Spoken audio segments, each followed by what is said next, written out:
The other day, when we were having a meal together with our daughter and her husband and family, Sammy, the youngest, had been reading, or he'd learnt it off by heart actually, that passage for the carol service that they were doing at the school he's at.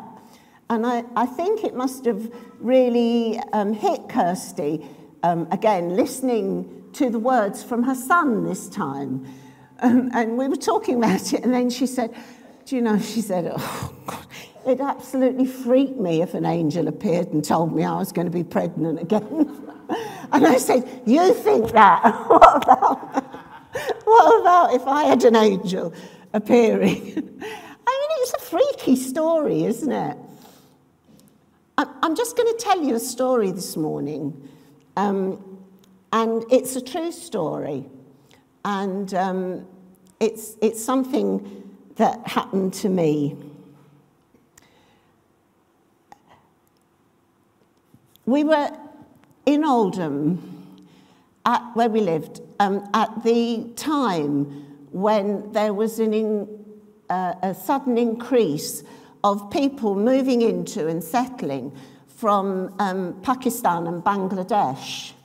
And it was a big change in the profile of Oldham, and many of us that were involved in community work and church work and that, we were like, I don't really know what to do about this.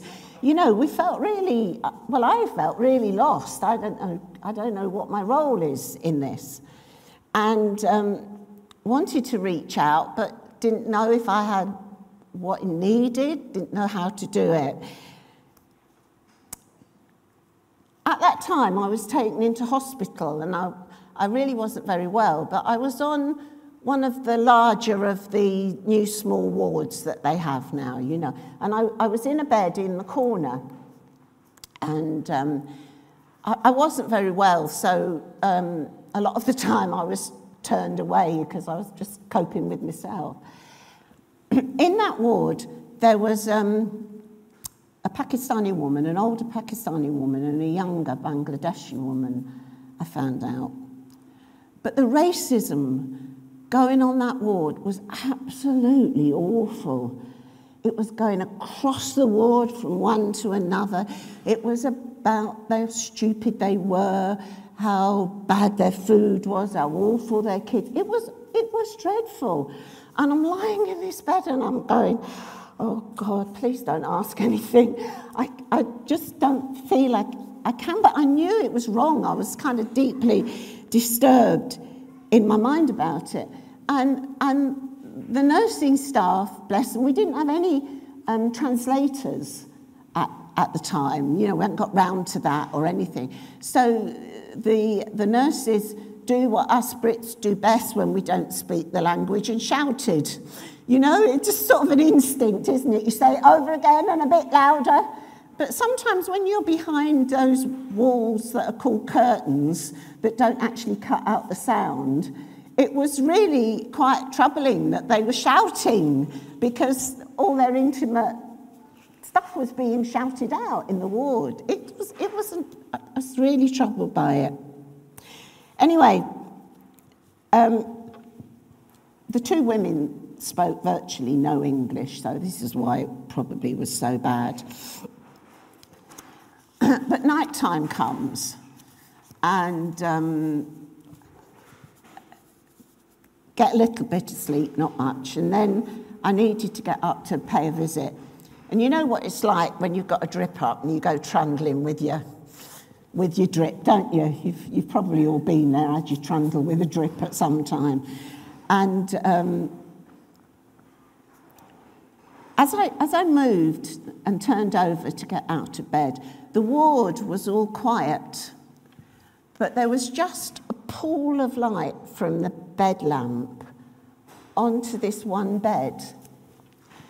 And it was the bed of the Pakistani lady. And sat on her bed in that pool of light was the Bangladeshi lady. And the older woman was obviously in great pain. And these two didn't have a lot of language they could share. And the younger woman was just sat in the darkness, in this pool of light, cross-legged, just rubbing the older lady's leg. No words were needed. It was so beautiful. And I didn't want to break it, but I had to go.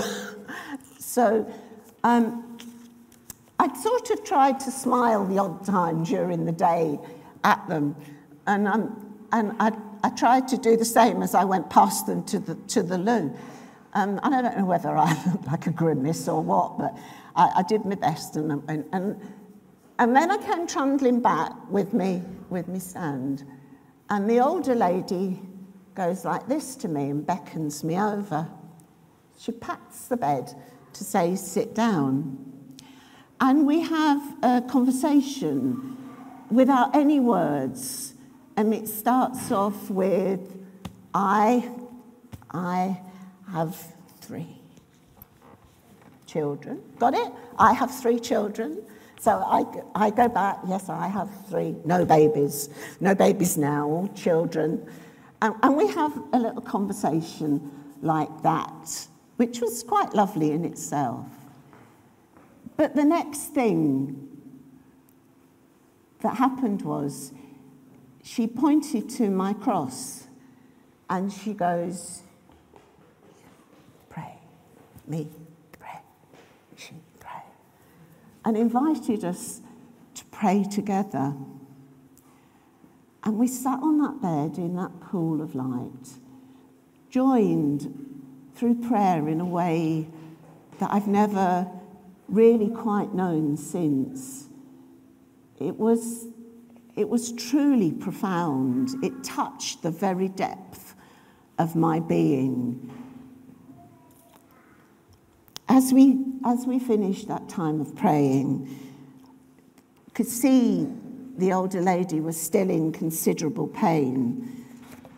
So I signed to her, may I go and tell the nurse? Yes.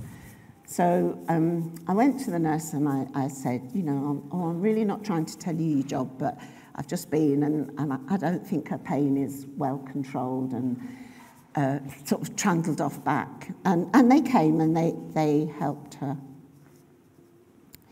A bit later on in the night, the senior, she wouldn't have time to do it on now, would you, came and sat on my bed and wanted to talk to me about how hard it was trying to communicate. And they felt just as lost as I'd felt about how we communicate with a new community of people that we'd got in our town. And she sat on the bed and she cried, and I held her, and we had a moment together of saying we need strength and we need grace to do this.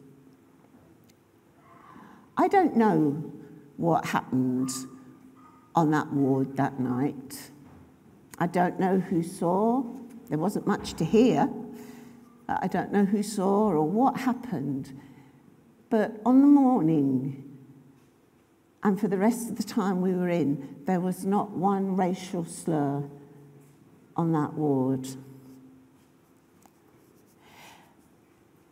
But those women, those 2 women, to me, were my 2 angels. Absolutely, because they told me something I needed to know.